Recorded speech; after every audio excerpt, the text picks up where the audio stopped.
morning, and thank you so much for joining us on After GMS. So glad that you're here with us on a Tuesday, October 6th. Yeah, Tuesday. Tuesday, yeah, 4 weeks until Election Day. Kind of crazy in the weather department, feeling more like late October, early November, Ed, at least in the mornings, although these afternoon temperatures are picture perfect. Oh, yes, they are. I tell you what, we've enjoyed this nice stretch of dry weather. A little warm up as compared to recent days.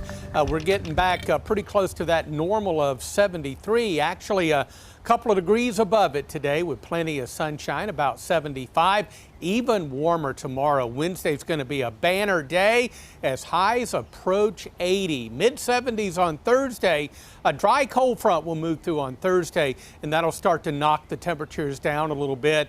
Friday, sun and clouds and a cooler upper 60s.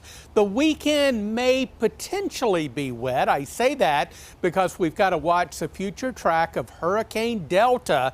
That remnant low is going to move somewhere over the east or southeastern part of the country.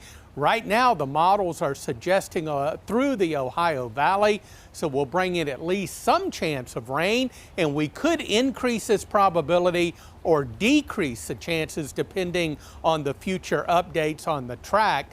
But we'll bring some rain in for the weekend and upper 60s. I like this way 70 sounds.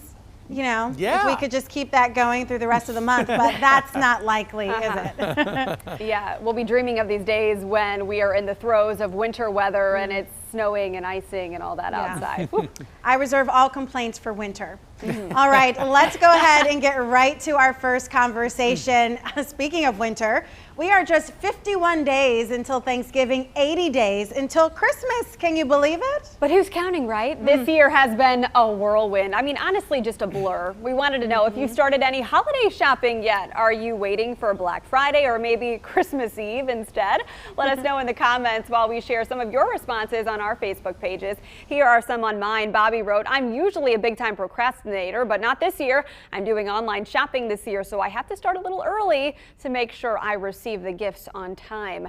Stephanie says, as I get older, I start Christmas shopping earlier. I actually started about 3 months ago. That's the earliest I have ever started shopping. Woo, Stephanie, that is fast. Tammy says, early bird. Well, people also weighing in on my Facebook page, Tracy McCain News 2. Keith says, when I get my next $1,200, he's referring to the potential stimulus check that hopefully makes its way through Capitol Hill. Tara says, I shop for Christmas all year round. I try to be done by the end of October. That's amazing. Speaking of amazing days, Pamela is waiting for Amazon Prime Day, two of my favorite days coming up. And we have another comment here that says, Christmas Eve. Nothing like a last-minute shopper. Ed Matthews, that wouldn't be you, would it? You know me very well, Tracy. Yeah, I'm thinking the 24th, probably about 4 p.m.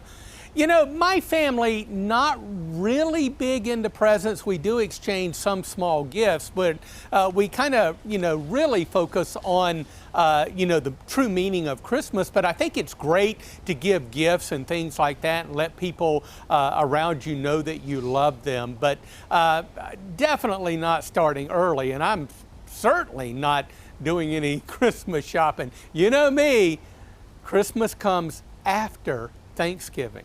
So I got to celebrate Thanksgiving first, and then maybe by the middle of December, I might go out and buy a gift or two. We'll see what happens. You know, I'm with you, Ed. I usually wait until around Thanksgiving, not only because of the deals, but that's just when I get into it. You know, I pick out my tree, I go shopping. It's all one big roll of fun. You know, it's all just lumped together. And I can't really start getting into that spirit, even though, I have the Christian spirit all year round.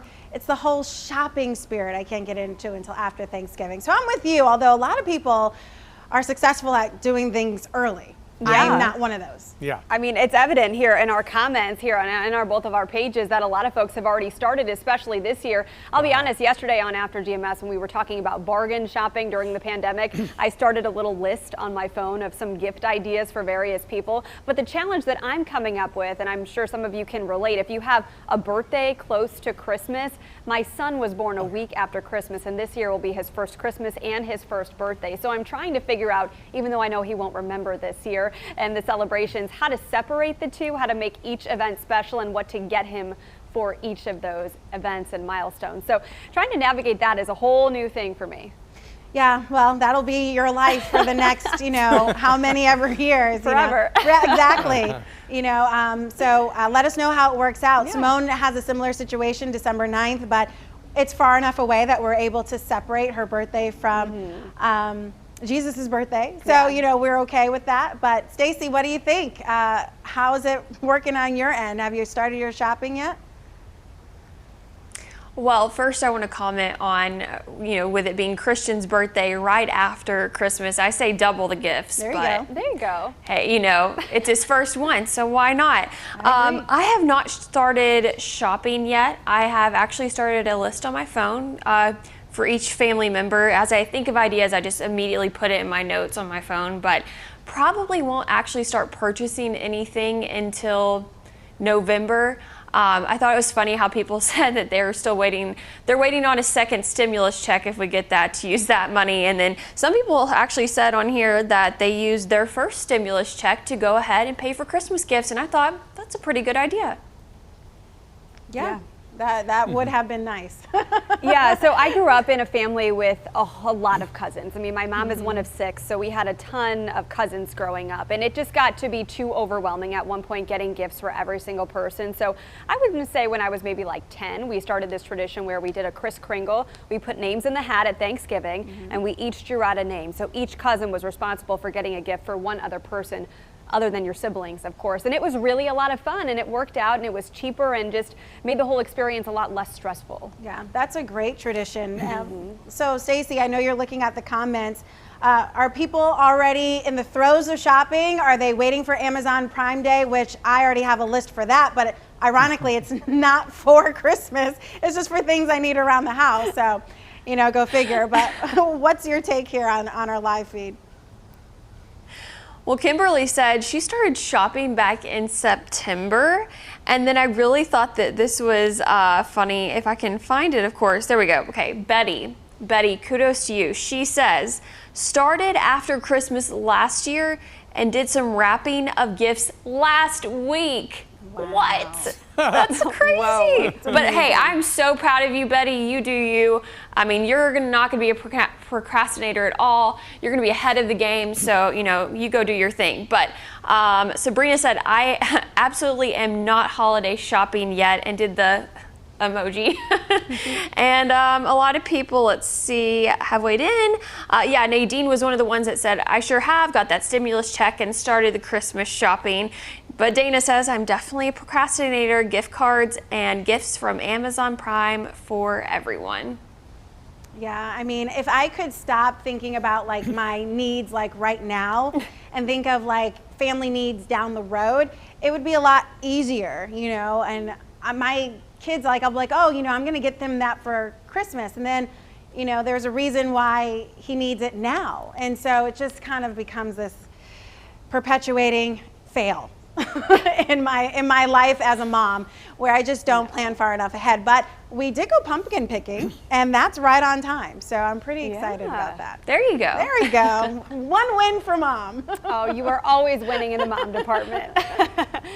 All right, what do you say we get to our morning headlines here before we get to our next talker? We'll start with this. The Alamance-Burlington School Board approved plans to start getting elementary students back to the classroom. Students in kindergarten through 2nd grade will go back twice a week starting October 28th. Then on November 18th, 3rd through 5th grade students will return part-time. The board voted to keep middle and high school students remote until January 15th. A federal judge blocked a ruling that gave voters more time to get their mail-in ballots submitted and made it easier to fix mistakes on those ballots. The changes also allowed absentee ballots to be dropped off at early voting sites. Well, this latest decision came after House Speaker Tim Moore and Senate Leader Phil Berger filed a lawsuit against the ruling. State election leaders are waiting for more guidance from the courts on how to handle ballots that have mistakes. We do want to go over the key election dates you need to keep on your radar starting this Friday. It is the last day to register to vote. That is October 9th. Now, if you're not able to get it done by then, you can register to vote at any early voting location starting October 15th. Any location within your county. The last day to request an absentee ballot is a week before the election. That's Tuesday, October 27th. And then Election Day is the following week, Tuesday, November 3rd. Well, today is the 37th annual celebration of National Night Out. It's a community building campaign and it's normally held in August every year. But of course, like all things due to the COVID-19 pandemic, it's moved now to October. News 2's Candace Red shares how the city of Burlington is planning to keep you safe. National Night Out is all about building the community. The campaign was introduced back in 1984. Well, since then, about 40 million neighbors continue to participate in the event in communities across the country. Neighborhoods usually hold block parties, festivals, parades, cookouts, and other community events with visits from emergency personnel. But this year, National Night Out comes with uncertainties due to the ongoing COVID-19 pandemic and racial justice protests. The Burlington Police Department is taking the initiative to hold a virtual celebration to help bridge the gap between the community and police. We're very interested in transparency with the community and engagement. We don't believe that we hold all the answers, and we know that only by engaging with the community and being able to build those relationships, meaningful relationships where they're willing to hold us accountable and we're willing to listen to that. If you plan on attending the virtual event, you can expect a Q&A session with police and city officials. Taking a look at your screen because I want to make sure you have the details. Again, the Burlington Police Department is holding National Night Out today at 6 p.m. You can participate virtually via Zoom or on the City of Burlington's YouTube page. You can find the link on our website, WFMYnews2.com. All right, we're getting into our second conversation this morning, and it's a day to recognize the people who don't let you quit. The coaches in your life that push you to be the best in not only sports, but really in any area of your life. So Stacey, tell us more about this national holiday. Yeah, I know it's like every day there's another national holiday, but I really wanted to point this one out because I thought it was so important that we honored the coaches and mentors in our life, because today is National Coaches Day and we want to hear about the amazing coaches that you had growing up, or maybe that your kids have had or have right now. Go ahead and let us know that, coach, in our comment section on Facebook Live as I kind of give you some background on the national holiday. It was actually back in 1972 when President Richard Nixon proclaimed October 6th as National Coaches Day. He wanted a day to honor coaches for the, quote, friends and counselors they become. So text us, or actually let us know in our live stream right now, some coaches in your life that you would like to give a shout out to. And I wrote in the live stream that I've had plenty of coaches growing up. I mean, I started dancing when I was 3 and did some sports, but really I stuck to cheerleading. And the best coach I would say in my life was probably my high school cheerleading coach, Miss Hilburn. Still talk to her to this day.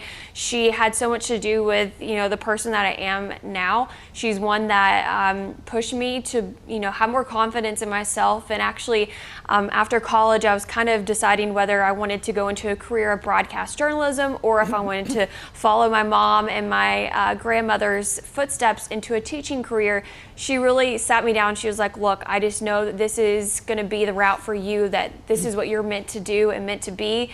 And she just really encouraged me, and she still does to this day. And I love her to death, and I thank her so much for what she did for me in my life. And I know she did for a lot of other girls' lives as well. So guys, any special coaches in your lives?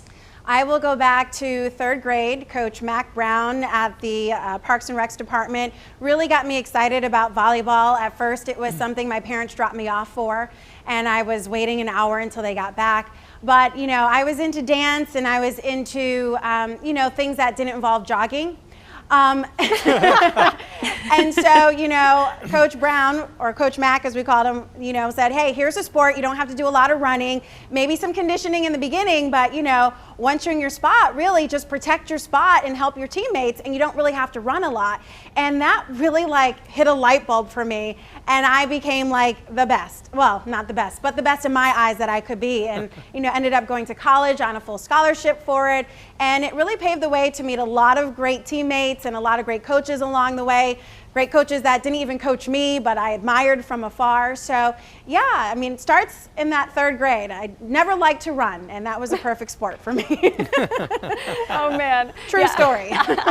Well, you are very athletic though. I know you were a star on the volleyball court. So I had some awesome volleyball and track coaches growing up that I remember, some awesome horseback riding instructors. I'm big into horseback riding if you don't know, but I would say my most influential mentor as far as a career is my college internship manager, Rose. She really inspired me to build a confidence that I needed to continue pursuing a career in journalism. We stay in touch to this day, and I remember early on in the internship, you know, it didn't matter that I was 22 and still, or even 18 I think when I started, still in college. She treated me as a valuable member of the staff whose opinions and judgment mattered, and so I've taken that with me, and again, as I said, still stay in touch with her. It's really important to keep, I think, networking and keep your connections close, and especially those who have made such a powerful influence on your life. Ed Matthews, anyone you want to shout out? Oh, absolutely. I got a dozen of them, but I'll narrow it down. For my career, it's got to be the great Lee Kynard that started the Good Morning Show.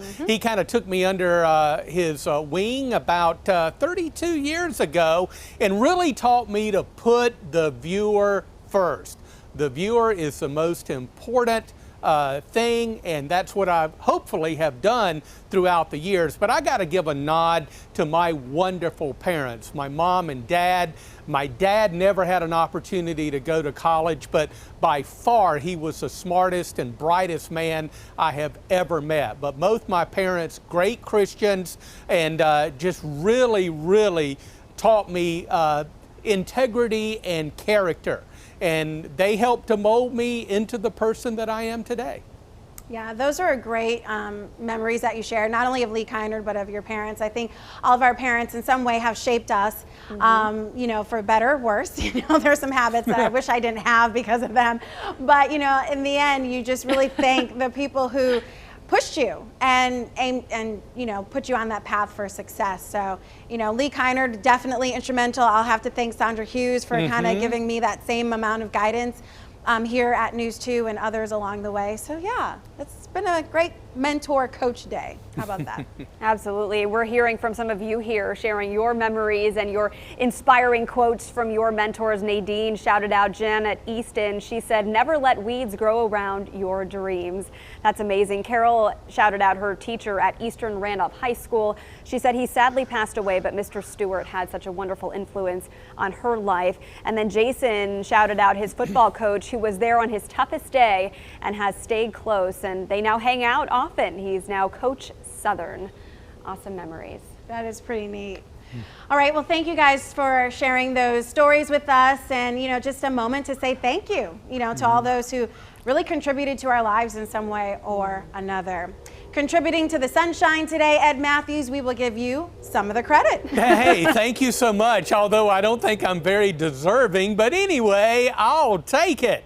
Yeah, it's going to be a beautiful day. Really, the next few days, mid-70s today. We're going to get close to 80 tomorrow, back into the mid-80s on Thursday. A cold front will move through on Thursday. That's going to cool the temperatures a bit by Friday and the weekend. Clouds will start to build a bit late Friday. And then depending on the future track of the remnant low from Hurricane Delta, we could see some rain. I still say we could. You know, that storm is still 2,000 miles away, and we're going to track it through the week, but it's going to bring us some stormy weather to the Gulf Coast, probably late Friday night, early on Saturday, and then we'll see where that remnant low goes. We could increase the rain chances for the weekend or hopefully decrease them. We'll have to wait and see. Was that the train? Did we miss the train? I was just Yeah, thinking it's that. coming through on time. But I didn't think we were that close. to Well, any train tracks. It's loud this morning. Must be from It's like a the clean downtown. atmosphere. Sound Ah. travels when it's so bright and sunny and clean, I guess. Yeah. The air clean. I missed that sound. I used to live downtown, and so it kind of became like this Yeah. lull constantly, and I got used to it. People said, how did you live near a train? But, you know, you just kind of, it's like white noise, you know? But I do think the tracks run nearby the station somewhere, maybe over like on Market Street or something, so Yeah. that's pretty loud. Yeah, extremely. All right, so it's going to be a nice sunny day, says Ed Matthews, for the next few days, and then we'll see what changes come. Thanks for tracking it, Ed. And thanks for joining us here on After GMS. A lot of great conversations, and we'll have more tomorrow. Take care, everybody.